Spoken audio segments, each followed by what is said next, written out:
प्रभु नित्यानंद। हरे कृष्णा हरे राम श्री राधे गोविंद। श्री कृष्ण जय प्रभु नित्यानंद। हरे कृष्णा हरे राम श्री राधे गोविंद। श्री कृष्ण चैतन्य प्रभु नित्यानंद। हरे कृष्ण हरे राम श्री राधे गोविंद। श्री कृष्ण चैतन्य प्रभु नित्यानंद। हरे कृष्ण हरे राम श्री राधे गोविंद। हरे कृष्ण कृष्ण कृष्ण हरे हरे, हरे राम राम राम हरे हरे। हरे कृष्ण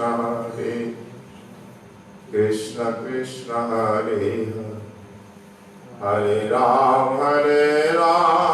राम राम हरे। हरे कृष्ण कृष्ण कृष्ण हरे हरे, हरे राम राम राम हरे हरे। हरे कृष्ण कृष्ण कृष्ण हरे हरे, हरे राम राम राम हरे। हरे कृष्ण कृष्ण कृष्ण हरे हरे, हरे राम राम राम हरे हरे। हरे कृष्ण कृष्ण हरे, हरे राम राम राम हरे। बोलिए श्रीमद् भागवत भगवान की, श्री वेदव्यास जी महाराज की, श्री सुखदेव जी महाराज की, श्री परीक्षित महाराज की, श्री बालकृष्ण लाल की, श्री राधा नयनानंद जो। जय जय श्री राधे श्याम निताई गौर हरि।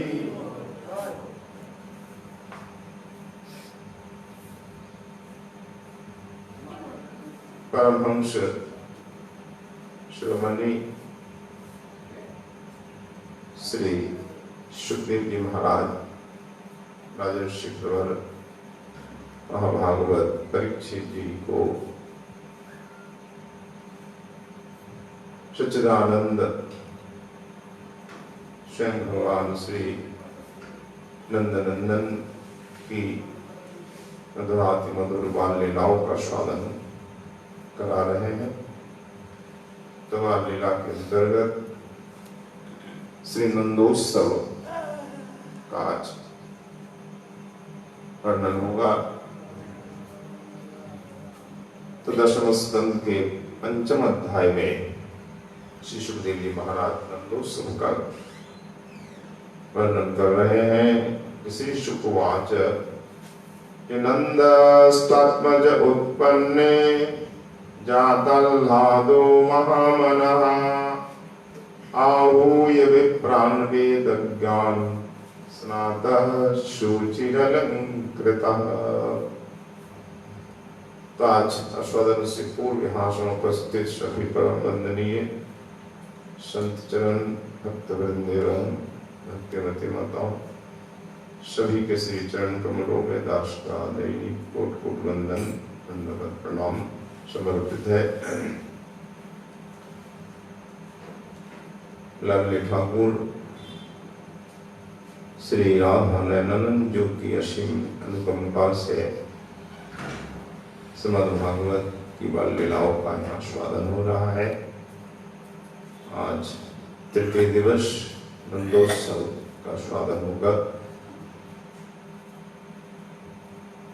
कल आप लोगों ने श्रवण किया कि मथुरा में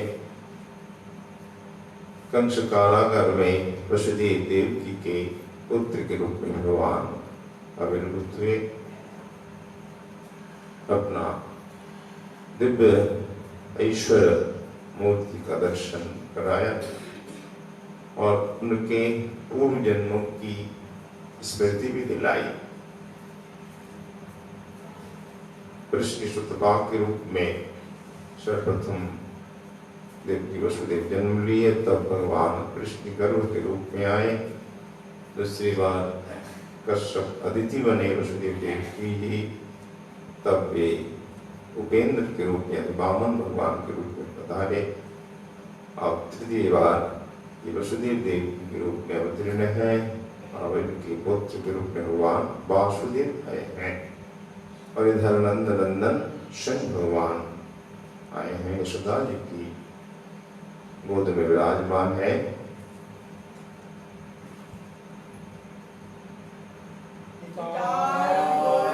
हरि जय जय श्री राम। तो दो श्री कृष्ण का रहस्य आपने श्रवण किया कल।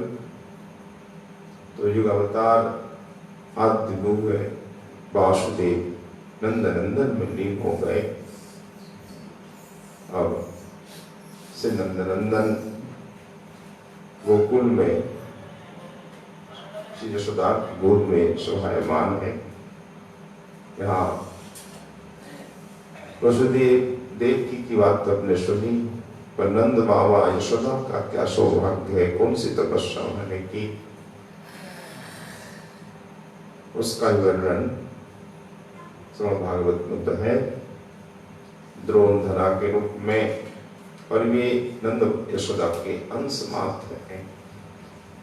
नंद बाबा यशोदा मैया तो अनादिकाल से नित्य पिता माता है। जब जब भगवान स्वयं अवतीर्ण होते हैं तब पिता माता परिकर भी पृथ्वी पर अवतरित होते हैं।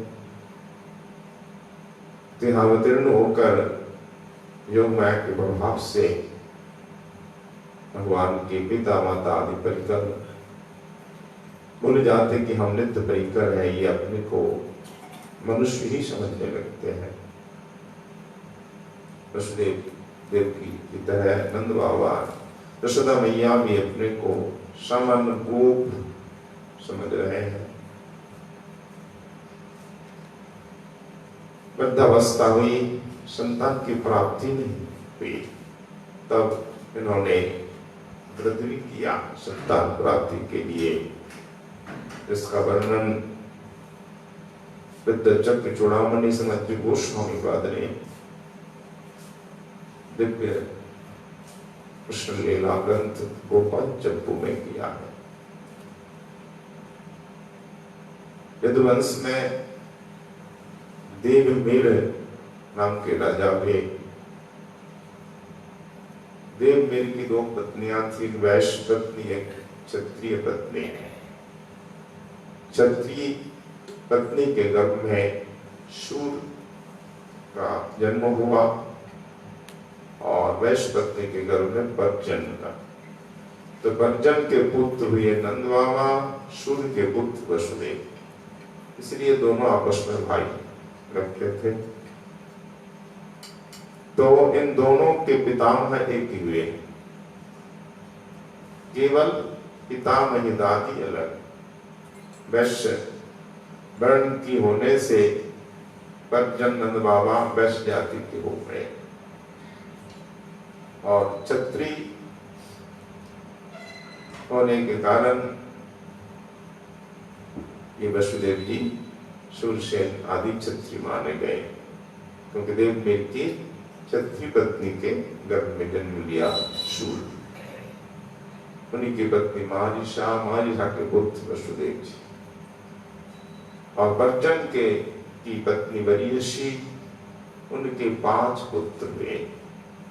तो पर्जन की कथा सुनाते हैं गोस्वामी जी महाराज।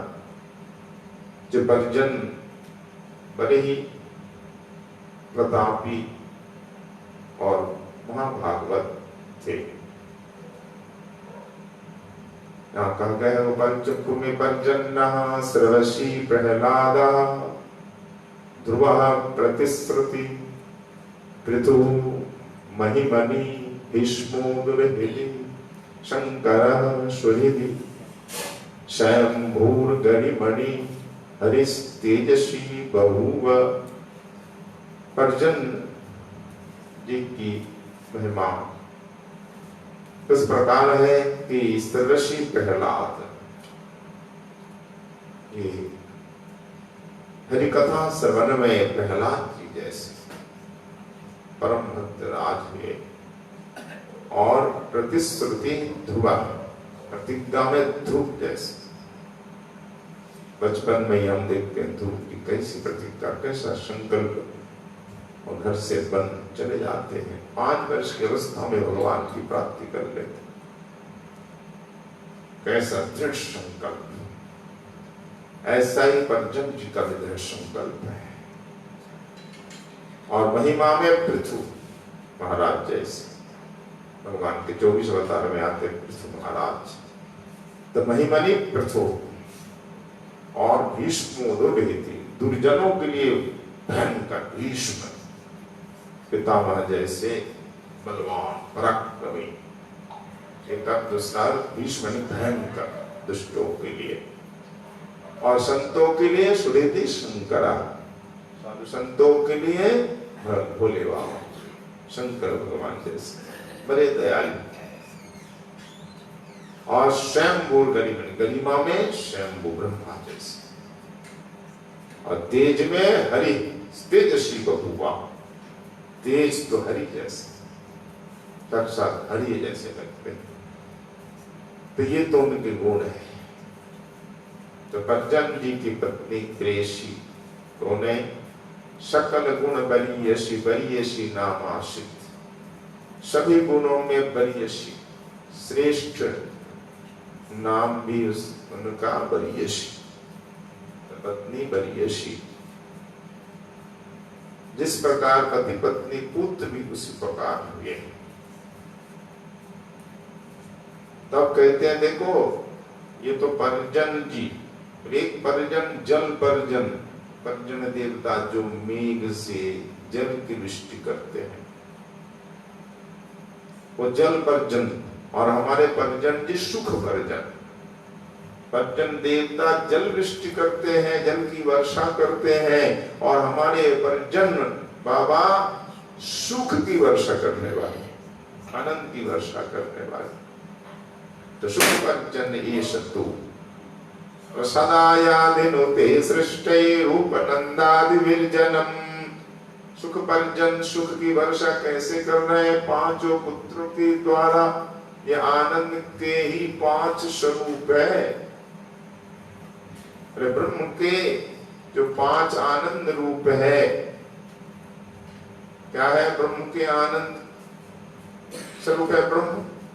उनकी जो आनंद की 5 मूर्ति है, नाम प्रिय, आमोद, प्रमोद, आनंद और ब्रह्म, ये 5 मानो 5 पुत्र के रूप में आए बीच में। नाम क्या? उपनंद, अभिनंद, तीसरे नंद, चौथे सन्नंद, 5वें पुत्र नंदन। ये 5 बेटे हैं। मानो ये 5 पांडव है। आनंद बाबा ठहरे बीच के, बड़े 2 छोटे 2 बीच के। केवल जन्म से ही मध्यम नहीं है नंद बाबा, सभी के स्नेह के भी मध्य है, केंद्रीभूत है। 2 आगे 2 पीछे, तो केंद्र में हुए नंद बाबा, मध्य में। तो जन्म से, किंतु स्नेह से भी, सबका स्नेह वात्सल ममता के भी केंद्र है नंद बाबा। सभी नंद बाबा से स्नेह करते थे। बोलो नंद बाबा की जय। तो गोपाल चंपू में सुंदर प्रसंग है कि बच्चन बाबा अब वानप्रस्थ हो जाएंगे। पहले चारों आश्रम, चारों वन व्यवस्था बहुत दृढ़ता पूर्वक लोग पालन करते थे। राजा महाराजा सब पहले ब्रह्मचर्य का पालन करते, 25 वर्ष तक गुरुकुल में रहकर शिक्षा प्राप्त करते, 25 के पश्चात गृहस्थ में आते और 50 तक ही रहते, यानी कि चिपके रहे गृहस्थ में। 50 के बाद ये वानप्रस्थ चले। तो 50 वर्ष होते ही बेटा 25 वर्ष का हो जाता है, गुरुकुल से आ जाता है, तो पुत्र को गृहस्थ का भार देकर समझा कर ये दोनों वानप्रस्थ जाते, पति पत्नी दो। वानप्रस्थ किसी तीर्थ में, घर में नहीं, किसी तीर्थ में, जंगल में, गुफा में, जहां अच्छा लगे। और वानप्रस्थ में कठोर तपस्या करनी पड़ती है।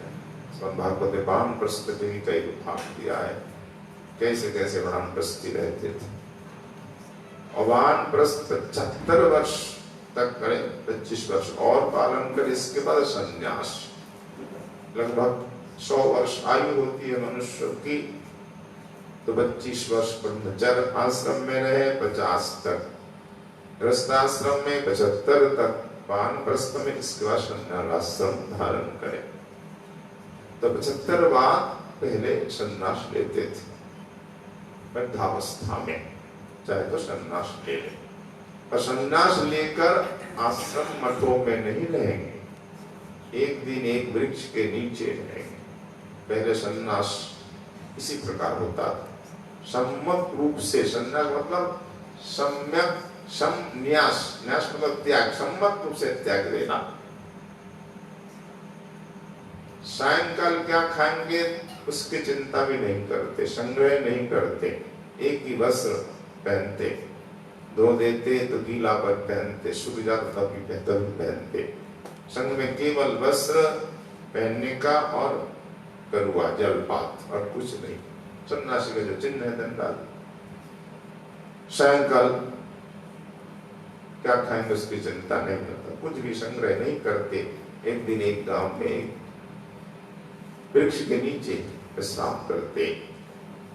ऐसे सन्यासी भागवत जी में दिखे जाते हैं, उनका वर्णन है। जैसे यदु महाराज ने दर्शन किया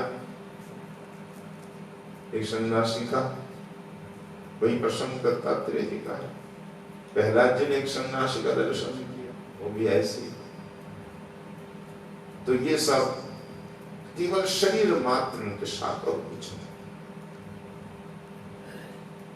भोजन मिला तो सही, नहीं मिला तो वाश।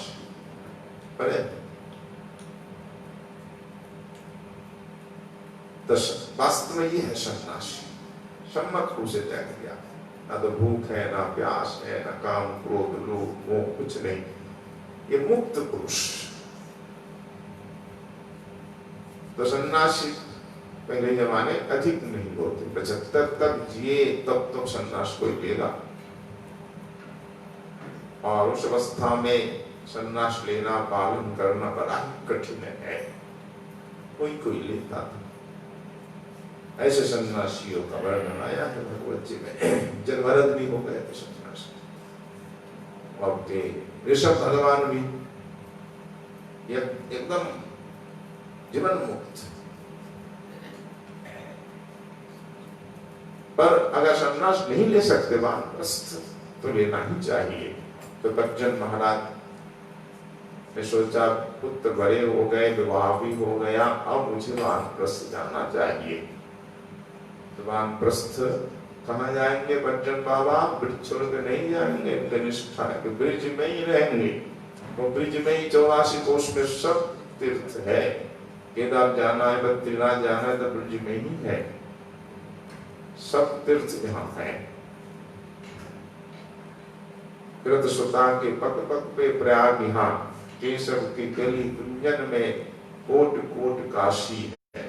और यमुना में जगन्नाथ, रेणुका में रामेश्वर, और तरुतले अयोध्या निवासी है। गोपिन के द्वारन में हरिद्वार वसते, हाँ, और केदार बद्री करत दास दासी है। स्वर्ग अपवर्ग लेके करेंगे क्या? जानते नहीं हम वृंदावन वासी है। यहाँ के रसिक ऐसा वर्णन करते, ब्रज छोड़ कर नहीं जाते। अगर जगन्नाथ जी जाना है जाओ, जमुना जी दर्शन करो, स्नान करो, जगन्नाथ घाट के जगन्नाथ दर्शन करो। हरिद्वार गोपिन के द्वार में हरिद्वार हरि जाते आते रहते, पेड़ के नीचे बैठ जाओ, अयोध्या जी का दर्शन हो जाएगा, ये बंदर दर्शन हो जाएगा, बंदर हो। केदारद्री भी यहाँ है, सब धाम यहाँ है, रेणुका में, पालू में, रामेश्वरम में, राधा रानी के पग पग में प्रयाग यहाँ विराजमान, पिंजों में कोटि कोटि काशी विराज रही है। प्रयागराज तो वृंदावन आते हैं रोज, दिन भर पापियों के पाप लेते हैं, काला पर जाते हैं, तब वृंदावन में आकर रज में लोटपोट होते और पाप मुक्त होकर गोरे बन जाते हैं। ऐसा दृश्य नंद बाबा ने भी देखा। नंद बाबा प्रयागराज जाएंगे, इच्छा हुई, और कन्हैया नहीं चाहते कि हमारे बाबा ब्रिज छोड़ के जाए, तो आदर्श हमारा गड़बड़ा जाएगा। जो आदर्श पंजन बाबा ने माना, ब्रजवासी मानते, ब्रिज छोड़ के नहीं जाते, अपनी बेटी को भी ब्रिज के बाहर प्रभाव नहीं देते। ब्रिज की बेटी, ब्रिज की गाय, भाग फूटे तो बाहर जाए, ऐसा बोलते। गंगा नहाना है, मानसी गंगा नहा लो,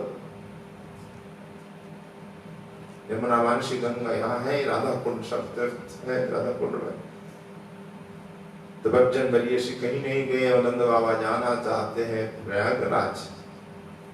भगवान बोले तो अच्छा नहीं होगा, आनंद बाबा जाएंगे प्रयाग, गंगा नहाने की इच्छा की तो मानसी गंगा प्रकट कर दी, अब प्रयागराज जाएंगे तो क्या करें। तब वो दृश्य दिखा दिया। सायंकाल बाबा ने देखा एक काला सा घोड़ा दौड़ते दौड़ते आया और ब्रिज में रज में लोटपोट हुआ, एकदम घोड़ा बन गया।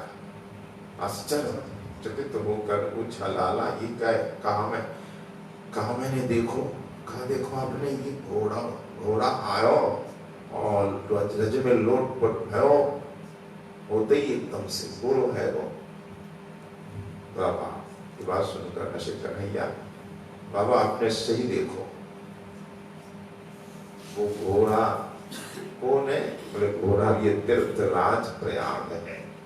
अच्छा, ये घोड़े के रूप में हमें दिन भर लोग नहामे, स्नान करके सारे पाप छूट जाए, वो पाप के भार से प्रयागराज काले पड़ जाए, तब क्या करेंगे? तो ब्रिज में आकर के रज में लोटपोट हो जाते हैं। ब्रिज धाम की ऐसी महिमा।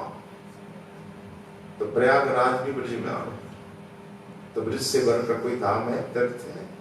तीर्थराज प्रयाग यहाँ आते हैं, यहाँ करके पाप से मुक्त होते हैं, यहाँ रज पे लोटपोट होते ही पाप मुक्त होकर फिर गोरे बन जाते हैं। ये प्रतिदिन का नियम है। तो बाबा अच्छा, जब प्रयागराज यहाँ में पाप मुक्त हो गए करता है, तो मैं काहे को जाऊं प्रयागराज? मैं काहे को जाऊं? हम ब्रज में ही रहेंगे, ब्रज में जब इच्छा हो ज्ञान बुद्धि जाइए, रज में लोटपोट हो जाए, प्रयागराज नहीं आते।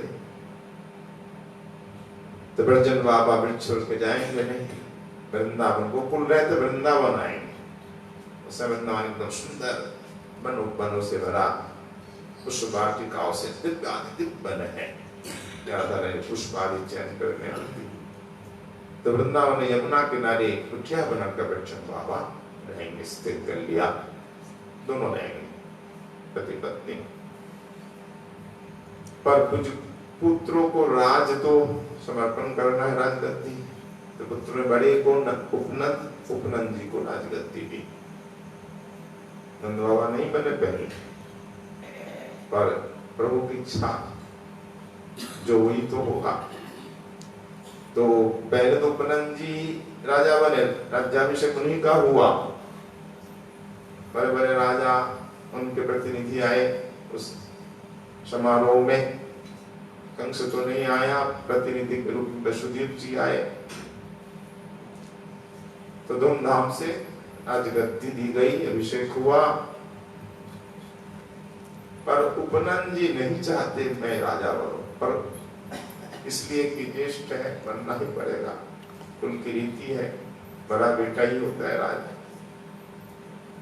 पर सब चाहते थे कि नंद बाबा बनते तो अच्छा होता, नंद ही इस पद के लायक योग्य है। और रीति के विपरीत कैसे हो। उपनंद जब राजा बन गए, बोला अब तो हम दे सकते हैं ना, राजा का विशेष अधिकार है, किसी को भी राजा बना दो। ऐसा हुआ, पहले भी हुआ। भरद्वाज को अपना बेटा को राजा नहीं बनाया, भरद्वाज को राजा बनाया।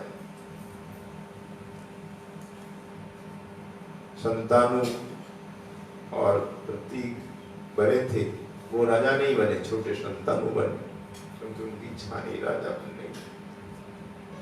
ऐसी अनेक घटना है पुराणों में और इतिहास काल में भी। राजा विक्रमादित्य के बड़े भाई भर्तृहरि वो राजा नहीं बने, राजगद्दी छोड़ दी, छोटा विक्रमादित्य बने। इतिहास काल का है, तो ऐसा हो सकता है। आप अपनी राजगद्दी किसी को दे। तो बुलंद ने सोचा कि अब मैं राजा तो बन गया, अब मैं अपना राज छोटे भाई को ही दूंगा, आज ही दूंगा।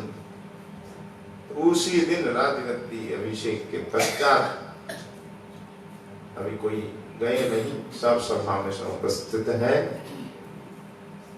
और खड़े हो गए। गुरुजनों से आज्ञा ली, प्रणाम करके, आप आज्ञा दे, मैं कुछ कहना चाहता हूँ।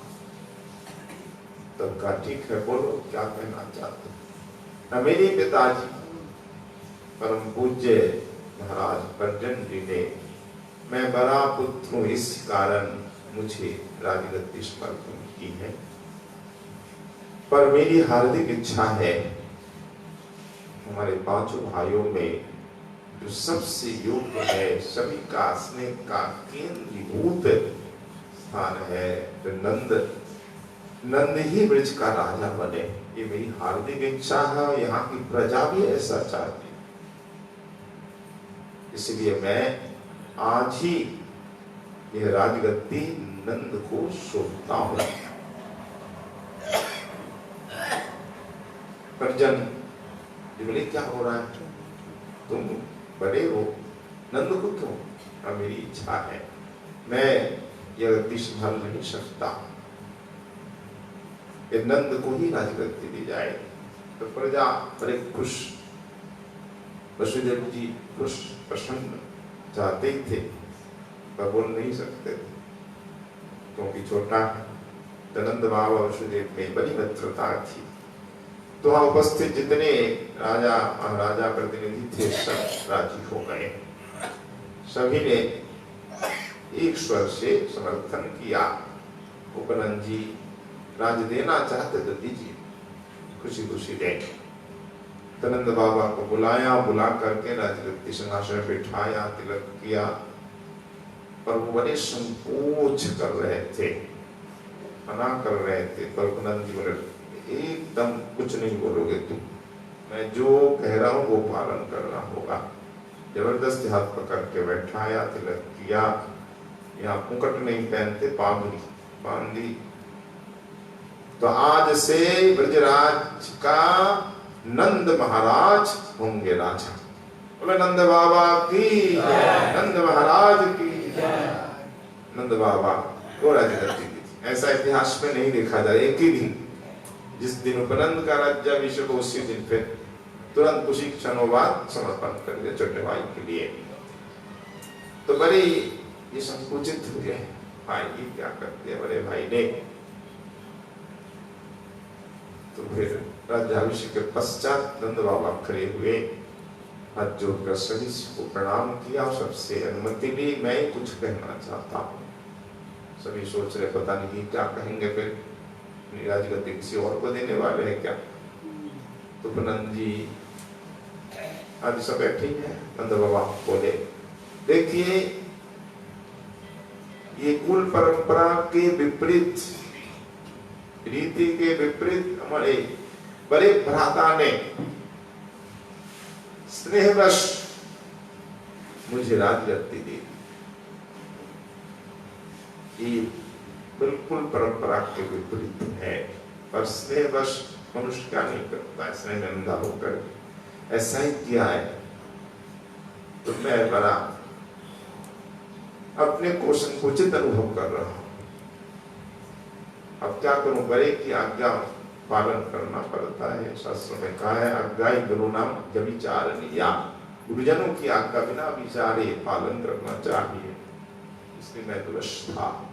अब मेरी हार्दिक इच्छा है कि मेरे बड़े भ्राता पूज्य उपनंद जी इस ब्रजराज के महामंत्री बने, प्रधानमंत्री, क्योंकि मुझसे राजपाट नहीं चलेगा, ना तो मेरे पास बुद्धि है न योग्यता है।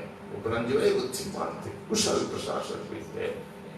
वास्तव में राज्य चलता तो उपनंद जी की सलाह में, जैसे हस्तिनापुर के राजा भले विचित्र वीर बने, पर चलता किसकी सलाह से, परामर्श से, भीष्म पितामह, वो जो कहते वही होता। यहाँ भी ऐसी स्थिति, बोले मेरे भ्राता ही मंत्री बनेंगे, उनकी सलाह से ही राज्य चलेगा, उनके आदेश के बिना मैं कुछ नहीं करूंगा। ये कृतज्ञता भी थी, और केवल कृतज्ञता नहीं, बड़े भाई मानते थे वो। ये देखिए स्नेह प्रेम, भले राजा है पर अपनी इच्छा से कुछ नहीं करते, कुछ भी करना भाई भैया जी क्या करना बताइए। जब वसुदेव जी का दूत आता है, आगे सुनेंगे, कंस को कर देना है, कंस के बारे में सब बता गया है, तो उपनंद जी से भैया जी अब क्या करना चाहिए। उपनंद जी कहते हैं वसुदेव जी बड़े बुद्धिमान है, बहुत अच्छा कहा है, कंस की बुरी नजर हमारे ऊपर है। जो दुष्ट होते हैं ना, दूसरे की तरक्की उन्नति नहीं देख सकते। हम यहाँ उत्सव महोत्सव मना रहे, नंदोत्सव जैसा उत्सव हुआ था क्या? कभी नहीं हुआ। उसी कंस एकदम घबरा गया, जो वासियों के पास इतना धन कहां से आया, इतना वैभव, ऐसा महोत्सव किया था, सुना गुप्तचर का ही उसको, तो उसकी नजर लगी है हम पर, पता नहीं कब आक्रमण कर दे, कब लूट ले, कब बंदी बना ले। दुष्टता ही कुछ भी कर सकता है।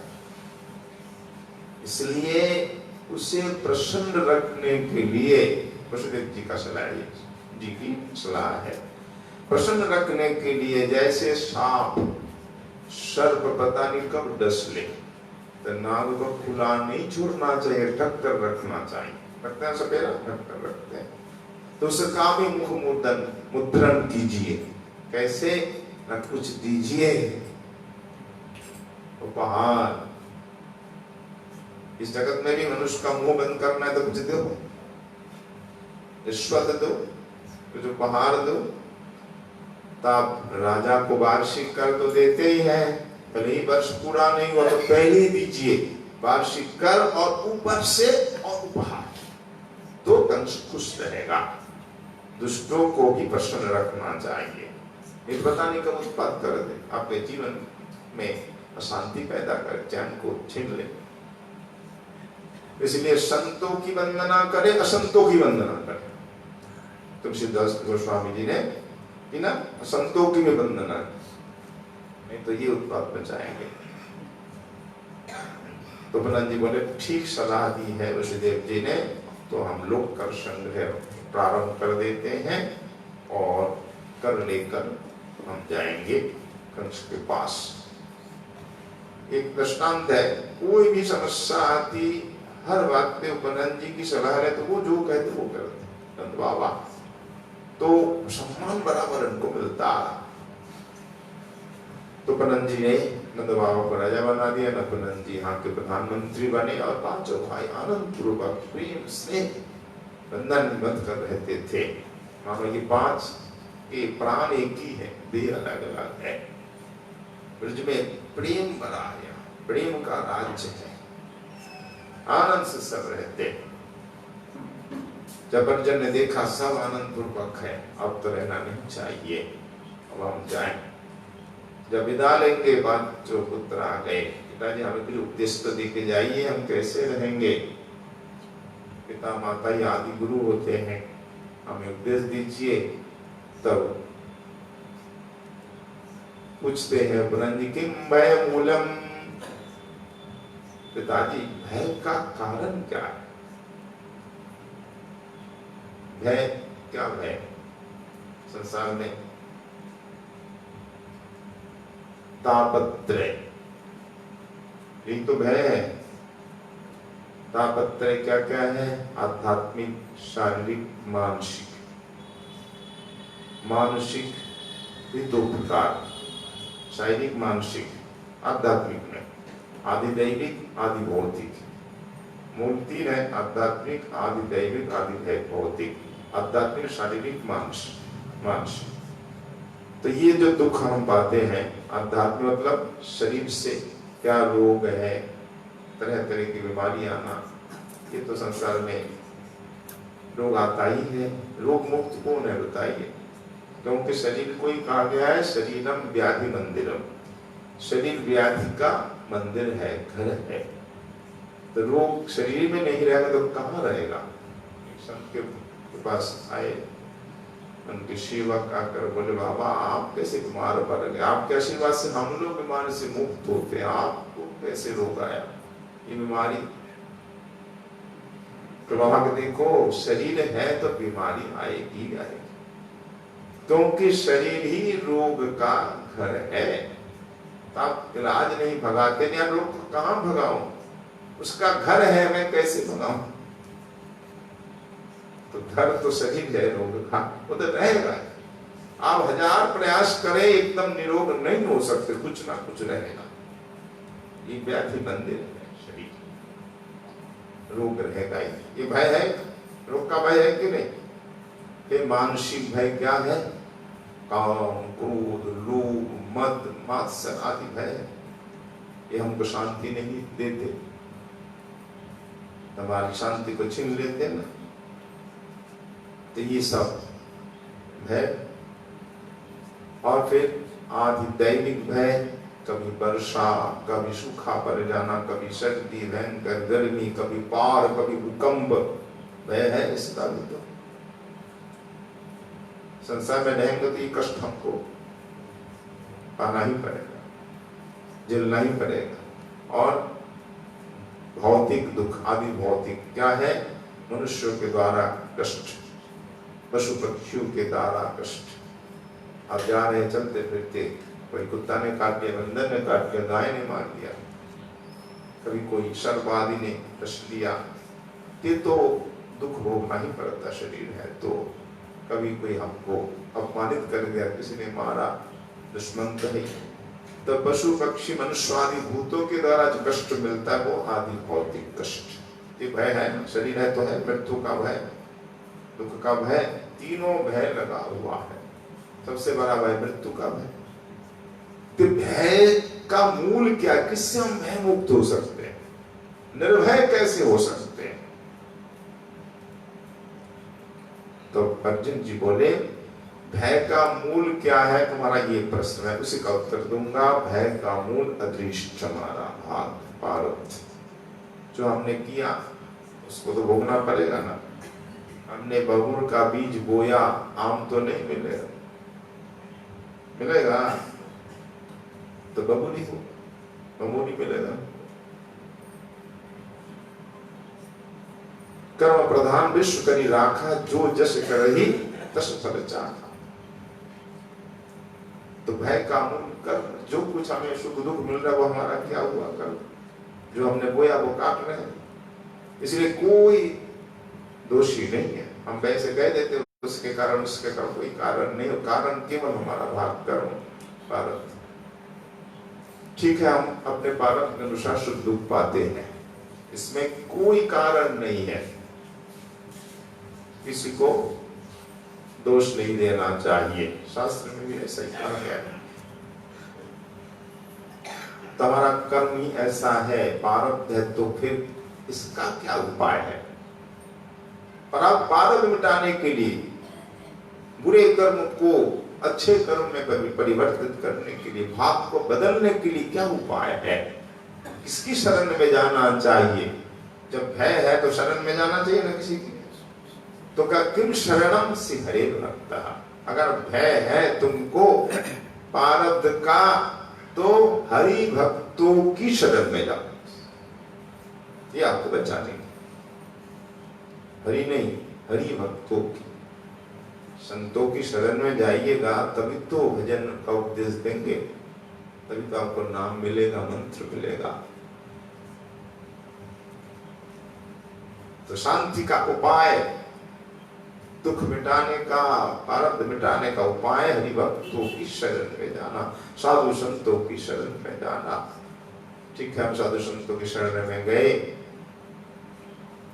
तो हम क्या प्रार्थना करें? संतों से, गुरु से, भगवान से हमें कौन सी वस्तु चाहिए जो एकदम अविनश्वर हो, नित्य हो, शाश्वत हो, सर्वश्रेष्ठ हो? ऐसी वस्तु कभी नाश नहीं हो, तो ऐसी क्या हमें प्रार्थना करनी चाहिए जिससे सारे दुख भी मिट जाए, समस्त सुखों की प्राप्ति हो और कभी वो उसका नाश नहीं हो? ऐसा ही तो हम चाहते हैं ना। हर प्राणी सुख चाहता है। सुखं में भूया दुखं में माहुत, उपनिषद भगवती श्रुति कहती है कि हर प्राणी कहता है सुख हमें मिले, दुख नहीं मिले। और सुख भी क्या चाहता है? नाल पे सुखम अस्ति भूमि पर सुखम, भगवती श्रुति। अल्प में सुख नहीं किसी को, सबको बड़ा चाहिए, विशेष सुख चाहिए, चाहिए ना। पर मनुष्य जानता है, इसलिए सांसारिक सुख के पीछे दौड़ता है। यहाँ नौकरी कर रहे हैं, हमें सैलरी कम मिल रही है, 25-50 वहां में 1 लाख मिले, ज्यादा मिलेगा, वहां चले। यहाँ ज्यादा सुख है, वहां चले। इस प्रकार हम सुख के पीछे दौड़ रहे हैं, पद प्रतिष्ठा धन वैभव आदि के पीछे, पर वास्तव में यहाँ सुख नहीं है। संसार में सुख कहीं में नहीं है, ये तो मरुभूमि है। मैं तो तृष्णा, हम दौड़ रहे हैं हिरण्य की भांति, सुख नहीं मिलने वाला। ये भूमा सुख कहीं भी नहीं है। भूमा सुख चाहिए, भूमा सुख भूमा पुरुष के पास। भूमा पुरुष कौन? भगवान। और जब तक भगवत के शरण में नहीं जाओगे, भजन नहीं करोगे, तब तक सुख नहीं मिलने वाला। सुख तो केवल भगवत प्राप्ति, भगवान की सेवा में, और कहीं सुख नहीं है। इसलिए तो अगर प्रार्थना करनी है तो संतों से, गुरुओं से करो, तद भक्ति, केवल भक्ति की प्रार्थना करो, और कुछ नहीं। भक्ति में परम सुख है। अच्छा, भक्ति प्रार्थना करनी चाहिए। हम कहीं भी जाए, साधु संतों के पास, गुरुओं के पास, किसी देवी देवता के मंदिर में, क्या चाहेंगे? हमें भक्ति दो। जय जय श्री राधे, दाई गौर हरि।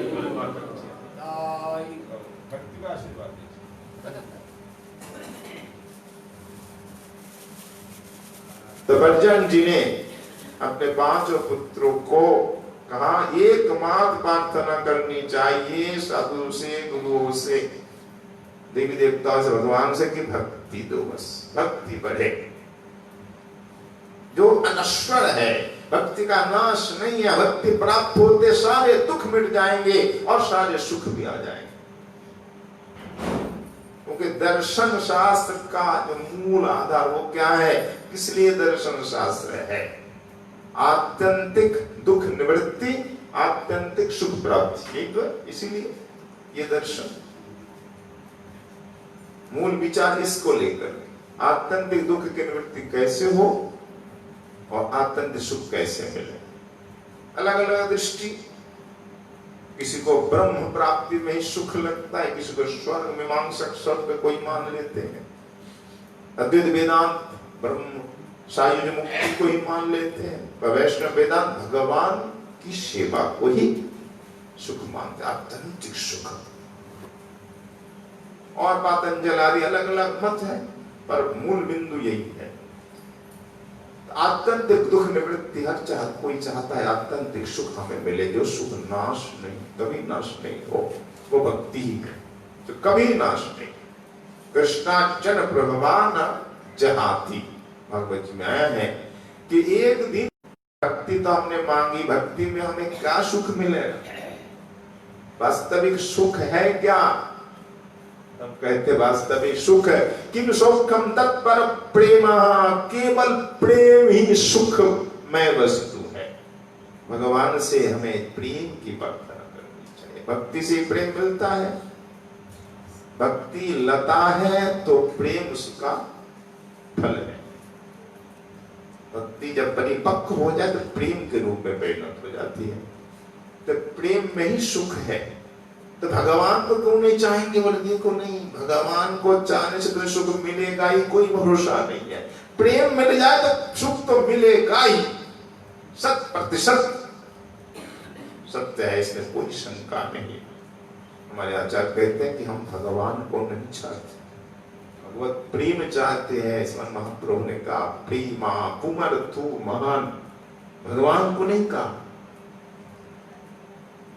साधन, संबंध, प्रयोजन, ये 3 बात, 3 वस्तु का निर्धारण होता है हर संप्रदाय में। साधन विधि क्या है, तुम्हारा साधना क्या है, संबंध किससे है, और प्रयोजन क्या है। तब आचार्य ने कहा साधन हमारा भक्ति, भक्ति साधना श्रवणम कीर्तनम विष्णु स्मरणम पाद सेवनम अर्चनम वंदनम दास्यम शक्तमात्म निवेद आदि भक्ति ही साधन है। संबंध से कृष्ण ठाकुर से हमारा संबंध, हम उनकी सेवा करें, ये मेरे प्रभु है। तो प्रयोजन क्या है? ठाकुर प्रयोजन नहीं समझ, प्रयोजन प्रेम, भगवान का प्रेम। क्यों? ठाकुर से बढ़कर प्रेम, सबसे ऊंची प्रेम सगाई। धन करने बात है कि साग भी दुर्धन खाई, प्रेम से बढ़कर कुछ नहीं है। तो प्रेम नहीं तो भगवान को पाने से कोई लाभ नहीं। भगवान के दर्शन कंस आदि ने तो किए, जरासंध दुर्योधन को छुरी मिला उनको, जिनके पास प्रेम है उनको मिला। पांडव देखो, यादव देखो, ब्रजवासी, ब्रज गोपिया, प्रेम के अनुरूप जिसका प्रेम जितना अधिक होगा उतना ही माधुर का आस्वादन उतना होगा। भाई माधुर आस्वादन प्रेम के बिना नहीं हो। जैसे वस्तु आपको मिल गई और हमारे पास भूख नहीं तो क्या हम खा सकते हैं? सामने बहुत सुंदर दृश्य है, नेत्र नहीं, हम देख नहीं सकते। सुंदर कथा हो रही, संगीत हो रहा है, कान नहीं, सुन नहीं सकते। 56 भोग सामने है पर हम खा नहीं सकते, भूख नहीं है, जीव नहीं। तो वस्तु प्राप्ति ही मूल नहीं है, उसका आस्वादन मूल है।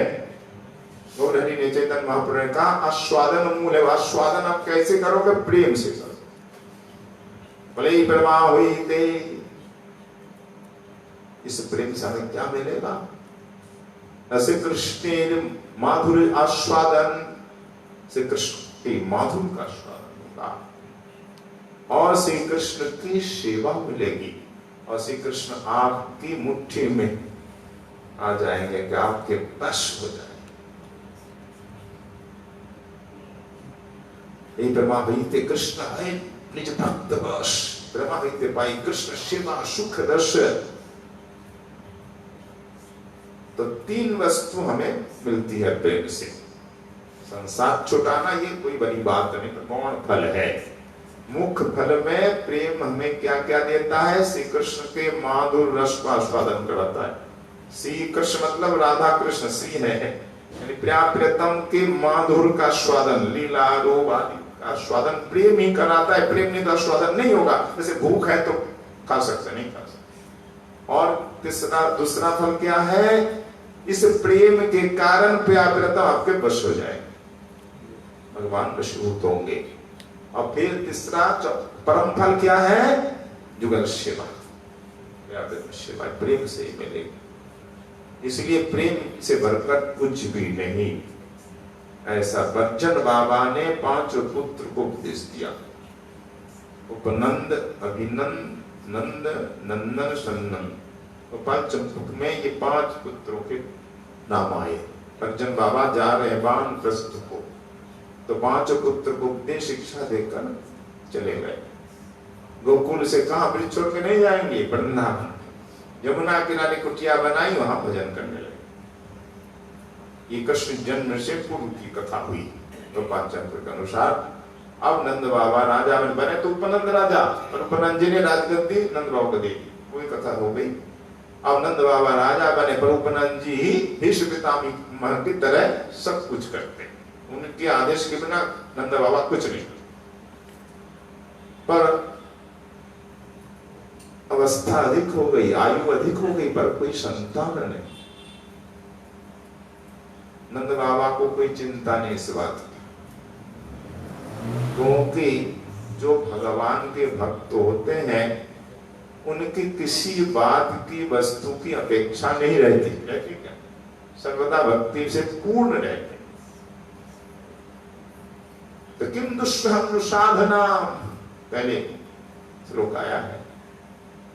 साधु जो होते हैं उनके लिए दुष्य कुछ नहीं होता और किसी बात की कोई अपेक्षा भी नहीं, इसलिए संतान में तो दुख नहीं है। भजन कर रहे हैं, श्रीमन नारायण शालिग्राम शीला शेफा पूजा दोनों प्रतिपत्ति को आराम से भजन कर रहे हैं, उसी में लीन है यशोदा जी नंद बाबा।